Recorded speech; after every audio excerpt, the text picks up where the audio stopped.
Hello student, good morning to all of you.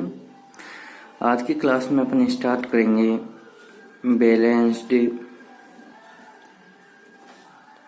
Chemical equation. Balanced chemical equation क्या होती हैं इसके बारे में जानेंगे, ठीक है।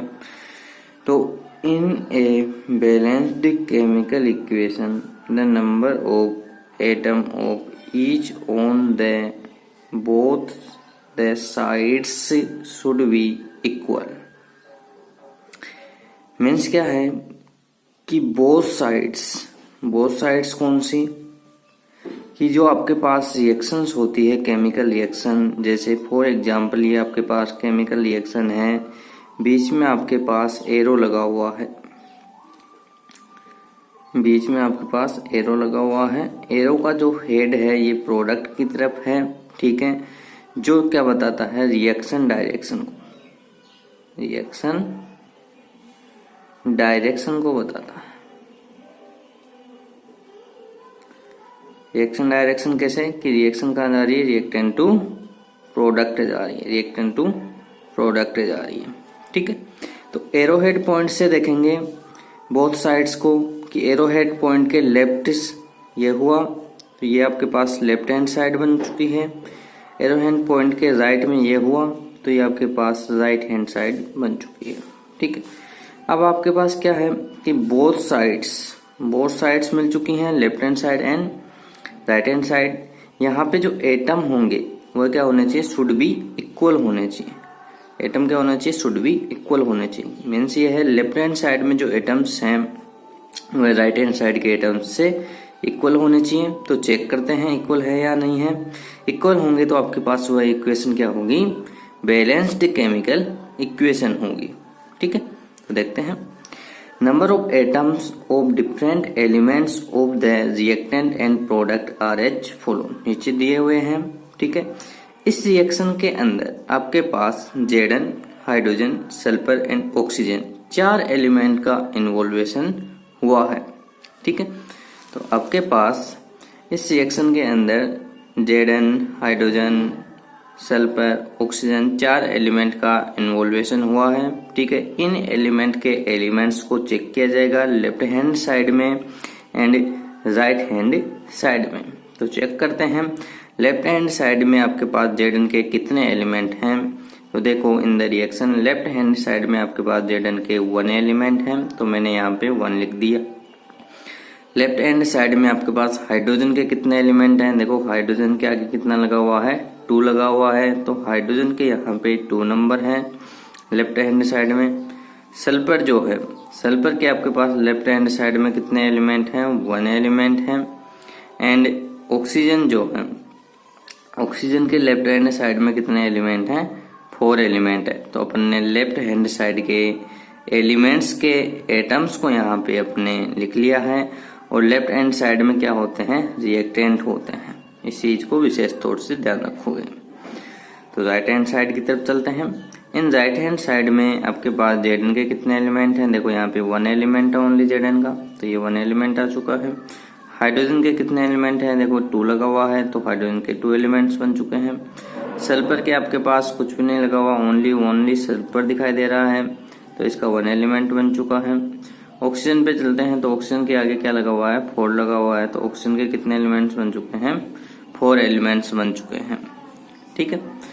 तो आप देखोगे कि लेफ्ट हैंड साइड के एलिमेंट राइट हैंड साइड के एलिमेंट के इक्वल आ रहे हैं। देखो Zn 1 आ रहा है, इधर भी 1 है, हाइड्रोजन इधर 2 है, इधर भी 2 है, सल्फर इधर 1 है, इधर 1 है, ऑक्सीजन इधर 4 है, इधर भी 4 है।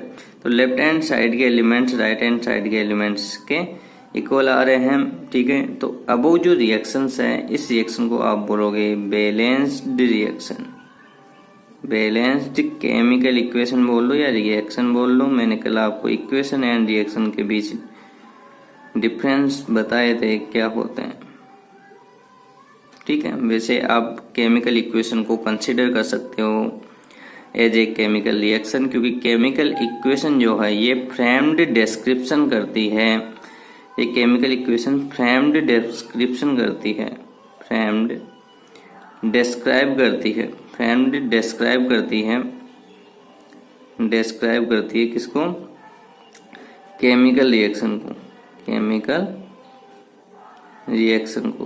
तो आप इक्वेशन को कंसीडर कर सकते हो एज ए केमिकल रिएक्शन ही मान सकते हो, ठीक है। ओनली ये एक फ्रेम फॉर्म है, ठीक है। बात करते हैं आगे अनबैलेंस्ड केमिकल इक्वेशन, ठीक है। चलते हैं, देखो number of atom of each element on two sides of the equation are not equal, ठीक है। अब यहाँ पे टू साइड्स की बात हो रही थी, ठीक है। तो टू साइड्स कौन सी, ये आपके पास बीच में क्या है, एरो है। एरो के आपके पास लेफ्ट साइड में कौन रहेगा, लेफ्ट हैंड साइड, जहाँ पे क्या होते हैं, रिएक्टेंट होते हैं। एंड राइट में कौन रहेगा आपके पास, राइट हैंड साइड में कौन रहेगा, प्रोडक्ट, ठीक है। तो एरो से डिसाइड करोगे टू साइड्स कौन सी हैं, इधर वाली लेफ्ट, इधर वाली राइट। यहाँ पे जो आपके पास से एटम होंगे वो है नॉट इक्वल, क्या होंगे, नॉट इक्वल। अगर नॉट इक्वल है तो उसको क्या बोला जाएगा, अनबैलेंस्ड केमिकल इक्वेशन बोला जाएगा, ठीक है। इसको एक और ध्यान रखोगे, इसको स्केलेटल केमिकल इक्वेशन भी बोलते हैं, स्केलेटल केमिकल इक्वेशन। देखो जो इनकम्प्लीट होता है, जो कंप्लीट नहीं होता, ठीक है, वो स्केलेटल होता है, ठीक है। तो ये भी क्या है, अनबैलेंस, जिसको क्या बोला गया है, स्केलेटल केमिकल इक्वेशन, ठीक है। ओनली एक ढांचा है, कंप्लीट नहीं है वो। यहाँ पे चेक करते हैं, number of atom of different element of the reactants and products are as follow. आपके पास कितने एलिमेंट इन्वॉल्व हुए हैं in the reaction, iron, hydrogen and oxygen. 3 elements in the reaction आपके पास इन्वॉल्व हुए हैं, ठीक है। जिनमें लेफ्ट हैंड साइड में आपके पास आयरन का 1 एलिमेंट है, हाइड्रोजन का 2 एलिमेंट है एंड ऑक्सीजन का 1 एलिमेंट है। आप इजीली देख पा रहे होंगे, हाइड्रोजन के आगे 2 है तो इसके 2 एलिमेंट बन चुके हैं, इसका 1 एलिमेंट बन चुका है। प्रोडक्ट में चेक करते हैं, एपी का एलिमेंट कितना है, देखो 3 है, हाइड्रोजन का एलिमेंट कितना है, 2 है, ऑक्सीजन का एलिमेंट कितना है, 4 है। तो यहाँ पे अपन ने नोट कर लिया 3, 2 और 4। अब आप चेक करो, लेफ्ट हैंड साइड में आयरन का कितना था, 1 था, बट राइट हैंड साइड में कितना है, 3 है, नॉट इक्वल। ये आपके पास हाइड्रोजन का इक्वल है बट इसका नॉट इक्वल। और आपको पता है अगर एक भी अनइक्वल आता है तो उसको क्या बोला जाएगा, अनबैलेंस्ड। अगर एक भी एलिमेंट आपके पास बैलेंस नहीं है तो उसको क्या बोला जाएगा, अनबैलेंस्ड केमिकल इक्वेशन, तो इसको भी अनबैलेंस्ड केमिकल इक्वेशन बोला जाएगा और इसका नाम है स्केलेटल केमिकल इक्वेशन भी इसको बोला जाता है। इसको विशेष तौर से ध्यान रखोगे, ठीक है। फिर अपन ने एक 9th क्लास में एक टॉपिक के ऊपर डिस्कस किया था, वह टॉपिक आपके पास क्या था, वह टॉपिक था कंजर्वेशन ऑफ मास। आपके पास एक लॉ पढ़ा था आपने, law of conservation of mass.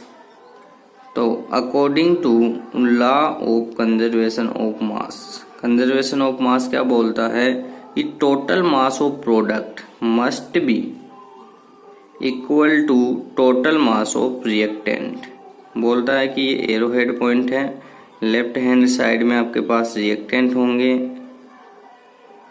And right hand side में आपके पास प्रोडक्ट होंगे।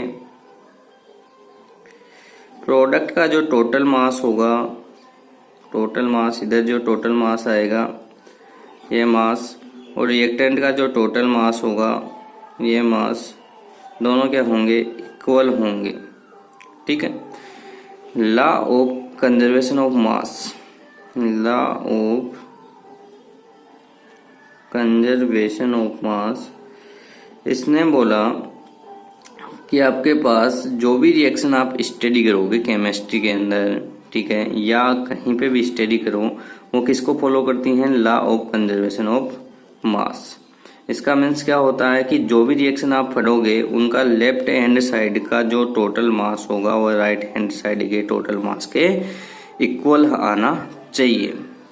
ठीक है, अगर इक्वल नहीं है तो आप उसको इक्वल करोगे, इक्वल नहीं होगा तो उसको अनबैलेंस्ड बोला जाता है, और इक्वल होता है तो उसको क्या बोला जाता है, बैलेंस्ड बोला जाता है।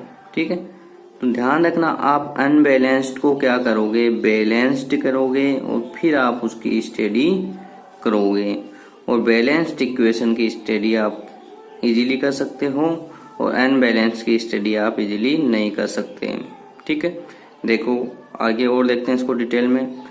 इन other word, number of atom of each element of the reactant must be equal to number of atom of each element of the product. कि यहाँ पे लेफ्ट हैंड साइड के नंबर ऑफ एटम जो है, number of atom of each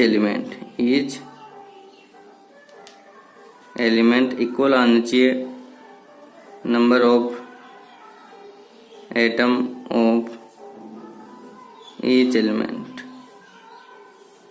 कि reactant में जो number of atom हैं एलिमेंट्स के, यहाँ पे जो नंबर ऑफ एटम हैं एलिमेंट्स के, वो दोनों क्या होने चाहिए, इक्वल होने चाहिए। ठीक है, तभी आपके पास कौन सा लॉ लगेगा, लॉ ऑफ कंजर्वेशन ऑफ मास।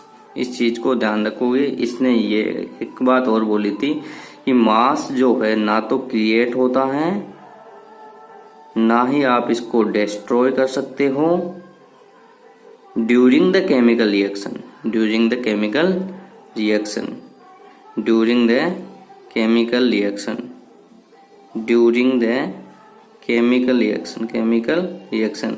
इसने एक स्टेटमेंट और बोला था कि मास को आप क्रिएट भी नहीं कर सकते, डिस्ट्रॉय भी नहीं कर सकते ड्यूरिंग द केमिकल रिएक्शन। जैसे अपने पास ये है Zn प्लस H2SO4 बना, आपके पास ZnSO4 प्लस H2। अगर ये रिएक्शन हो रही है तो इस रिएक्शन के अंदर ना तो मास को अपन क्रिएट कर सकते हैं, ना ही इस रिएक्शन के अंदर ना मास को अपन डिस्ट्रॉय कर सकते हैं। ड्यूरिंग द रिएक्शन मास क्या होता है, कंजर्व होता है। ठीक है, उसमें कोई चेंजेस नहीं होगा।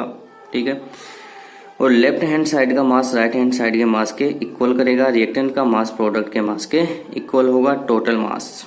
ठीक है, और इसको अदर वर्ड में क्या बोला कि मास इक्वल कब होगा, जब नंबर ऑफ एटम जो हैं ईच एलिमेंट के in the reactant and number of atom जो हैं ईच एलिमेंट के in the product, in the product and reactant, ये क्या होंगे, इक्वल होंगे, तभी आपके पास मास वाला स्टेटमेंट इक्वल आएगा, अदरवाइज इक्वल नहीं आएगा। और ये इक्वल कौन सी रिएक्शन में होते हैं, बैलेंस्ड केमिकल इक्वेशन में, बैलेंस्ड केमिकल इक्वेशन में। तो लॉ ऑफ कंजर्वेशन ऑफ मास कौन सी इक्वेशन फॉलो करती हैं, बैलेंस्ड केमिकल इक्वेशन, इसको ध्यान रखोगे। और अनबैलेंस्ड केमिकल इक्वेशन इस लॉ को फॉलो नहीं करती, नॉट फॉलो। ठीक है, बट ये लॉ क्या बोलता है कि जितनी भी आप रिएक्शन पढ़ोगे वह क्या होनी चाहिए, बैलेंस्ड होनी चाहिए। ठीक है, इसलिए जो नेक्स्ट टॉपिक अपना रहेगा वह नेक्स्ट टॉपिक इसी के ऊपर रहेगा कि अनबैलेंस्ड केमिकल इक्वेशन को बैलेंस्ड कैसे करें, अनबैलेंस्ड केमिकल इक्वेशन को बैलेंस करने के रूल्स पढ़े जाएंगे। क्या पढ़े जाएंगे, रूल्स। तो नेक्स्ट टॉपिक अपना रहेगा अनबैलेंस्ड केमिकल इक्वेशन को बैलेंस्ड करने के रूल पढ़े जाएंगे। ठीक है, रूल क्यों पढ़ेंगे, क्योंकि अपने पास से जो भी केमिस्ट्री में इक्वेशन आएंगी वह law of conservation of mass को फॉलो करेंगी।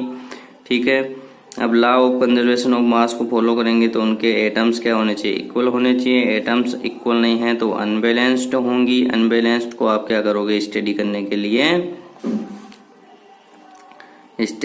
के लिए बैलेंस करोगे। ठीक है, अपने को पता होना चाहिए कि कितना अपन ने इनपुट दिया और कितना आउटपुट दिया।